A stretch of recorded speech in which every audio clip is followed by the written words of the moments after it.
Hi friends, welcome back to our channel. ఈరోజు రథసప్తమి కదండి. ఆవు పిడకలతో పొంగల్ అయితే చేసుకుందామండి. కట్లు పొయ్యి అందరికీ ఉండొచ్చు, ఉండకపోవచ్చు. నేను గ్యాస్ పొయ్యి మీద అయితే మీకు చూపిస్తాను. ఇలా గ్యాస్ స్టవ్ మీద ఇలా ఒక్కొక్కటి ఇలా పెట్టేసుకోవాలి.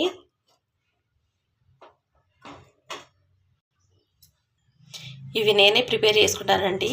ఆవు పేడ తెచ్చుకుని కొంచెం కొంచెం ఇలా పిడకలుగా అయితే చేసి వెనపెట్టేసుకుంటాను. ఒక గ్లాస్ బియ్యం తీసుకోండి. అలాగే ఒక గుప్పుడు కందిపప్పు. ఈ మొత్తాన్ని కడిగేసుకోవాలి ఒక 2 సార్లు. నేనైతే రేషన్ బియ్యం తీసుకున్నానండి. ఇలా నానబెట్టేసుకోవాలి బియ్యాన్ని. గిన్నెకి ఇలా పసుపు రాసి బొట్లు అయితే పెట్టేసుకోవాలి. ఇలా స్టవ్ ఆన్ చేసుకుని గిన్నె పెట్టుకోవాలి. ఇలా అయితే పాలు పోసుకోవాలండి. వీటిని కాగనిద్దాం. పాలు అయితే ఇలా కాగనివ్వాలండి. ఇలా పొంగొచ్చేటప్పుడు బియ్యం వేసుకోవాలి. ఇలా పొంగొస్తున్నాయి కదండి. సూర్యనారాయణ మన మంత్రం చదువుకుంటూ బియ్యం అయితే వేసుకోవాలి. ఇలా మొత్తం బియ్యం వేసుకున్నాకైతే ఇలా తిప్పుకోవాలండి. ఈ బియ్యం ఉడికేలోపు మనం ఇటు బెల్లం అయితే కరగబెట్టేసుకుందాం.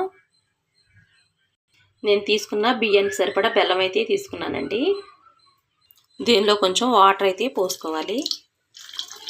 బెల్లం కొంచెం కరగనిస్తే సరిపోయిద్దండి. బడ్జెట్లో ఇలా ఒకసారి అయితే తిప్పుకుంటూ ఉండాలండి. ఇందులో అన్నాన్ని మెత్తగా అయితే ఉడకనివ్వాలండి. ఇంకా కొంచెం పొలుకుంది, ఇంకొంచెం ఉడకనిద్దాం. మీరు తీసుకున్న బియ్యానికి పాలు సరిపోతాయి అంటే అవి ఉంచుకోవచ్చండి. లేకపోతే ఇంకొంచెం ఫస్ట్లోనే కొంచెం వాటర్ అయితే పోసుకోండి. నాకైతే ఆ పాలు సరిపోతాయి. అన్నం అయితే ఉడికిపోయిందండి. ఇప్పుడు కరగబెట్టుకున్న బెల్లాన్ని అయితే పోసేసుకుందాం. ఇంకొండి బెల్లం కరిగిపోయింది. ఇలా దీనిలో పోసేసుకోవాలి. వడగట్టుకోవచ్చు, లేకపోతే ఇలా స్లోగా వేసుకుంటే ఇసుక ఉంటే అడుగు ఉండిపోయిద్ది. ఇదిగోండి ఇసుక ఇలా అడుగు ఉండిపోయిద్ది. ఇలాగైతే మొత్తం తిప్పేసుకోవాలండి. ఒక యాలక్కాయ వేసుకోవాలి. 2 యాలక్కాయలు వేసుకోండి. దీనిలో జీడిపప్పులు ఇలా వేసుకుంటే ఇంకో టేస్ట్గా ఉండిద్దండి. వేయించి చేసుకుంటే ఒక టేస్ట్గా ఉండిద్ది. నేనైతే ఇలా విడిగా వేసుకుంటాను. ఇది మొత్తం కలిపేసుకోవాలి. సూర్యభగవానుడికి 7 గుర్రాలు కదండి. 7 ఆకుల్లో అయితే పెట్టుకోవాలి. నాకు చిక్కుడాకుల్లో పెట్టుకోవాలంటారు. నాకు చిక్కుడాకులు దొరకలేదు. నేను ఇలా మల్లి చెట్టు ఆకులు అయితే తెచ్చుకున్నాను.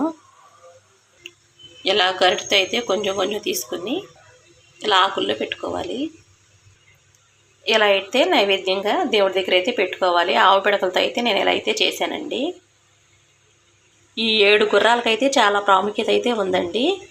మన వారాలు 7 వారాలు, వారానికి 7 రోజులు, నదులు 7, పెళ్ళికి 7 అడుగులు వేస్తారు. అలాగే ఈ 7కి చాలా విశిష్టత అయితే ఉంది. ఈ రోజంతా అయితే ఓం సూర్యదేవాయ నమః అని అయితే మంత్రం అయితే చెప్పిస్తారు. నాకు తెలిసినంత వరకు అయితే నేను ఇలా చెప్పాను. Thank you.